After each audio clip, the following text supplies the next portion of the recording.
Ökçe bana urum urum urum bana urumu yazsın. Seni abi bana yazsın.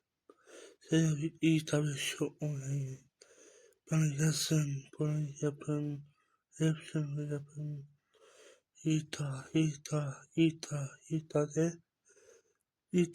İta 5. Tükerdimi. Benim babam sayılacak. Bunu erkek arasar arasar arasar aldık mı böyle pasını böyle koyacağım. Şey yapacağım. Videomu atacağım buraya.